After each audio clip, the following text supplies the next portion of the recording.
जैसे ही वो shooting range पहुंचा, सब शूटर ने जाके उसे कॉन्ग्रेट्स किया और कहा, इतना सब कुछ होने के बाद में फिर भी आप हमारा हौसला बढ़ाने, प्रतियोगिता देखने के लिए यहाँ पे आए हो। क्योंकि उनको पता नहीं था कि इसने साल भर कड़ी मेहनत की है। तब कैरली ने कहा कि मैं यहाँ तुम्हारा हौसला बढ़ाने या तुम्हारी प्रतियोगिता देखने नहीं आया हूँ, मैं यहाँ पे तुम्हारे साथ कॉम्पीट करने आया हूँ, तो तैयार हो जाए मुझसे कॉम्पीट करने के लिए। बात है 1938 की।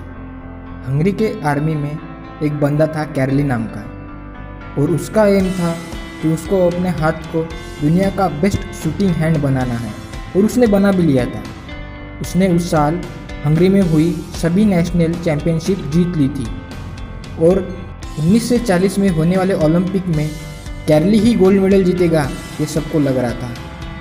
और वो आर्मी के होने के कारण उसे उस साल के युद्धाभ्यास में भाग लेना पड़ा।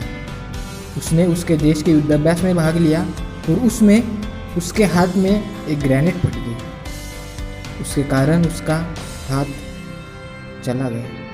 उसका हाथ, वही उसका हाथ जिसके लिए उसने सालों तक प्रैक्टिस की थी, सालों तक पसीना बहाया था, वही हाथ जिसका एम था कि वो दुनिया का बेस्ट शूटिंग हैंड बने, उसने वो बना भी लिया था, लेकिन अब नहीं था।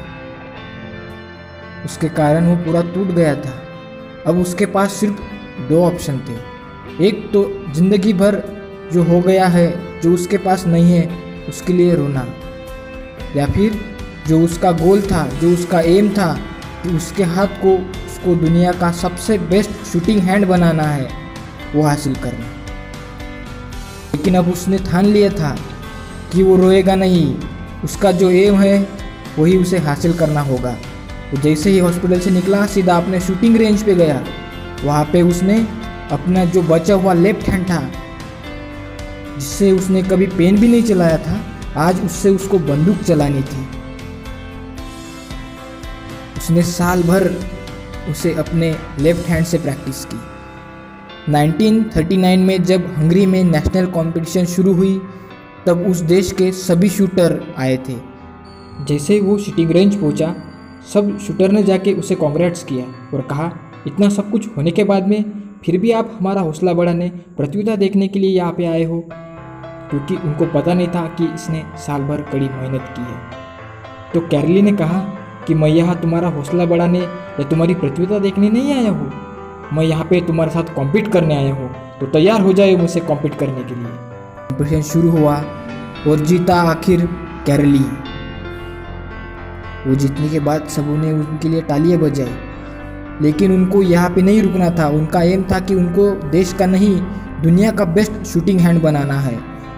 और 1940 में होने वाले ओलंपिक के लिए तैयारी शुरू की। लेकिन विश्व युद्ध के कारण 1940 का जो ओलंपिक होने वाला था वो कैंसिल हो गया। फिर भी उसने और 4 साल कड़ी मेहनत की, ताकि 1944 में जो ओलंपिक होने वाला है उसके लिए वो कॉम्पीट कर पाए।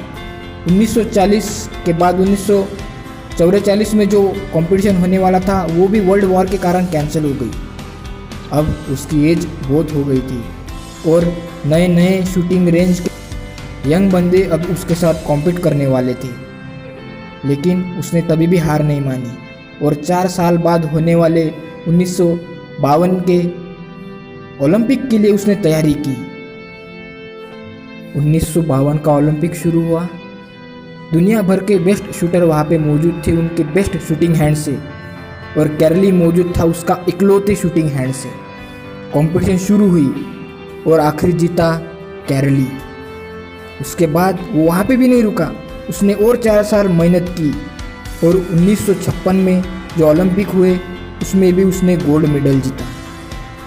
उससे पहले कभी भी ऐसा नहीं हुआ था कि किसी एक आदमी ने ओलंपिक में कंटिन्यू 2 गोल्ड हासिल किए हो, तो ये दुनिया के पहले थे। तो इसे कहते हैं जीत। उन्होंने कभी उनके पास जो नहीं था उसके बारे में नहीं सोचा। उनका गोल था कि उनको बेस्ट शूटिंग हैंड बनाना है। उनके पास जो था उसके हिसाब से उन्होंने वो उनका बेस्ट शूटिंग हैंड बनाया। हमारे पास सब कुछ है, लेकिन फिर भी हम कुछ नहीं कर पा रहे। हमें इन जैसे मोटिवेशनल की ज़रूरत है। Thank you for watching video.